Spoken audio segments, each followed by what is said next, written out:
Cartoon x. Cartoon x. Dhanbad नाम के शहर में एक साधारण से परिवार में एक लड़की का जन्म होता है। उसके माता पिता उसका नाम कोनिका रखते हैं। कोनिका धीरे धीरे बड़ी होने लगती है और स्कूल जाने लगती है। कोनिका पढ़ाई के साथ साथ खेलों में भी खास रुचि लेती है। टेलीविजन पर आने वाले स्पोर्ट्स के कार्यक्रम देखकर तो वो बहुत ही ज्यादा खुश होती है। एक दिन टेलीविजन पर राइफल की निशानेबाजी का खेल चल रहा था। शूटर लड़कियां राइफल से निशाने साध रही होती है और इन्हें इस तरह निशाना लगाते देखकर कोनिका तालियां बजा बजा कर उछलने कूदने लगती है। अम्मा, पापा, पापा देखो देखो, लड़कियां बंदूक से कैसे निशाने लगा रही है। मैं भी ऐसे ही निशाने लगाऊंगी, मुझे भी एक बंदूक दिला दो। नन्ही कोनिका की यह बात सुनकर उसके माता पिता बहुत खुश होते हैं और उसे समझाने लगते हैं।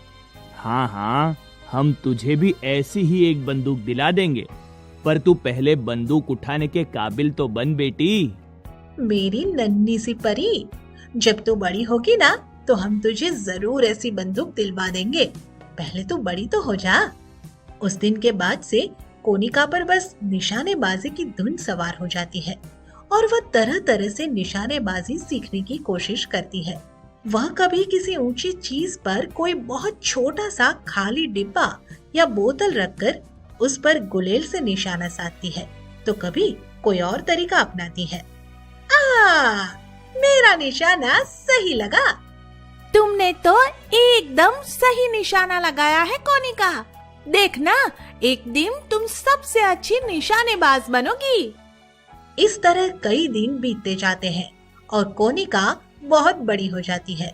वह इतनी बड़ी हो जाती है कि निशानेबाजी का असली मतलब समझ सके और इस समय वह सचमुच ही अपने हाथों में राइफल थामकर निशाना लगाने का प्रशिक्षण लेने लगती है।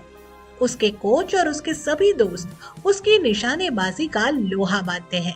इसके साथ ही सब उसे आगे बढ़ने के लिए प्रोत्साहित भी करते हैं। कैसा रहा मेरा निशाना? बहुत शानदार निशाना लगाया है तुमने कोनिका। शाबाश कोनिका, तुम्हारा निशाना वास्तव में ही बेहतरीन है। अगर ऐसे ही अभ्यास और परिश्रम करोगी तो तुम स्टेट और नेशनल लेवल पर ही नहीं बल्कि इंटरनेशनल लेवल पर भी नाम कमाओगी। इस तरह दिन, महीने और साल बीतने के साथ साथ कोनिका शूटिंग या निशानेबाजी के खेल प्रतियोगिताओं में जिला स्तर से राज्य स्तर पर कई रजत और गोल्ड पदक जीत जाती है। मगर इतना सब होने पर भी निशाना लगाने के लिए उसके पास अपनी राइफल नहीं होती। वह सरकार से भी गुहार लगाती है, मगर वहां भी उसकी कोई नहीं सुनता। उसे अपने कोच और दोस्तों की राइफल उधार लेकर खेलों में भाग लेने पर मजबूर होना पड़ता है। इसी कारण वह मन ही मन में बहुत दुखी रहने लग जाती है और गहरी चिंता में पड़ जाती है। कोनिका, तुम किस चिंता में डूबी हो? कोई कष्ट हो तो हमें बताओ। राधिका, मैं सोच रही हूँ कि अगर मेरे पास भी अपनी राइफल होती तो कितना अच्छा होता ना। मैं दूसरों की राइफल के सहारे कब तक आगे बढ़ पाऊंगी? तुम चिंता करने की बजाय कोशिश करो। कहते हैं कि जो कोशिश करता है जरूर सफल होता है। देखना, तुम भी सफल होगी। राधिका के समझाने पर कोनिका का कुछ हौसला तो बंध जाता है और वह राइफल के लिए पैसे का प्रबंध करने में जुट जाती है। उसके गरीब पिता की जेब में तो इतना पैसा था नहीं कि वह बेटी के इस काम में कुछ मदद कर देता, मगर कोनिका किसी तरह राइफल के लिए 1 लाख का लोन लेने में अवश्य सफल हो जाती है। पर इतने में तो कुछ नहीं हो पाता, क्योंकि उसे जो राइफल खरीदनी थी उसकी कीमत 3 लाख थी। सरकार से तो कोई उम्मीद रही नहीं और राइफल के लिए लोन भी सिर्फ 1 लाख ही मिल पाया है। भला इतने में क्या होगा? बाकी के 2 लाख का इंतजाम कैसे करूं? कोनिका, तुम घबराओ मत, कुछ और कोशिश करो। अपने दोस्तों से मदद मांग कर देखो, हो सकता है बात बन जाए। अगर इंटरनेशनल स्तर पर सफलता पानी है तो राइफल तो खरीदनी ही पड़ेगी, समझी? जी सर, समझ गई। अपने कोच की बात पर गौर करते हुए कोनिका अपने सब खास दोस्तों से पैसे की मदद मांगती है और उसके सब दोस्त उसकी मदद करते भी हैं, मगर इससे भी कोई खास बात नहीं बनती।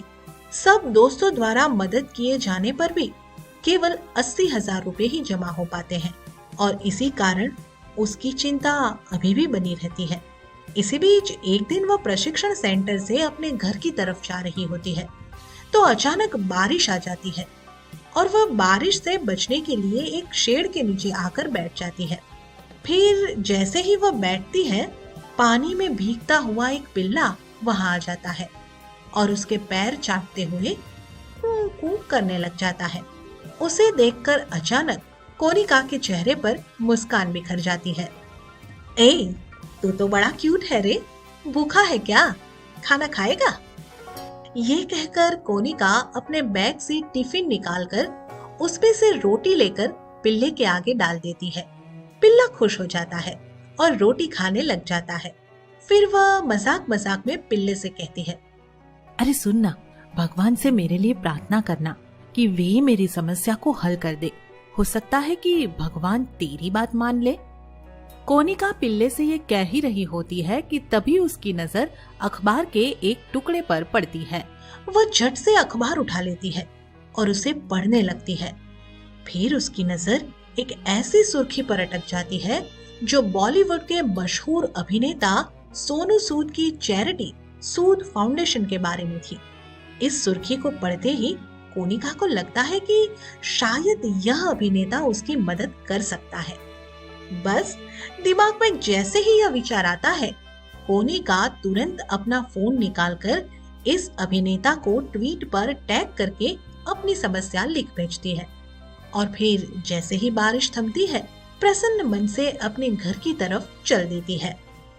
तू तो बड़ा लकी निकला रे, हो सकता है अब मेरी समस्या का हल निकल आए। अच्छा, अब मैं चलूं?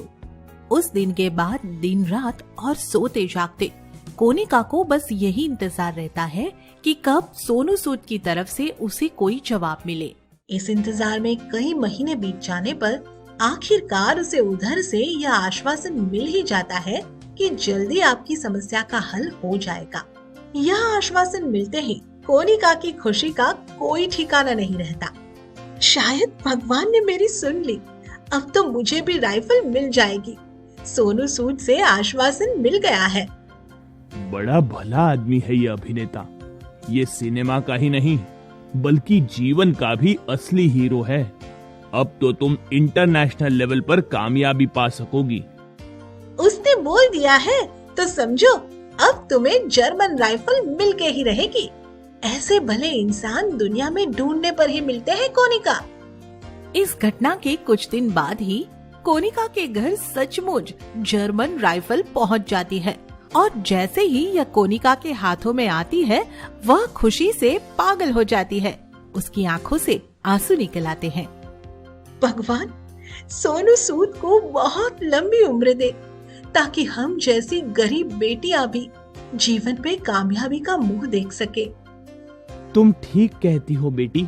जो काम हम गरीब न कर सके, इस हीरो ने कर दिया। ये तो फरिश्ता है गरीब और जरूरतमंद लोगों के लिए। कोनिका की खुशी देखकर उसके दोस्त भी बहुत खुश होते हैं और सब सोनू सूद की महानता को सलाम करते हुए कहते हैं, इस असली हीरो को हमारा एक बार नहीं बल्कि लाख बार सलाम कोनिका। अब तुम ओलंपिक में गोल्ड मेडल जीत कर दिखाओ ताकि हम सब तुम पर गर्व कर सके। उसके बाद जब कोनिका इस असली हीरो का आभार प्रकट करते हुए ट्वीट करती है, वह लिखती है कि सर, मेरी राइफल मेरे पास है। सारा गांव आपको दुआएं दे रहा है। कोनिका के इस ट्वीट का जवाब कुछ इस तरह से मिलता है कि अब ओलंपिक में भारत का स्वर्ण पदक पक्का। बस सभी की प्रार्थना की जरूरत है।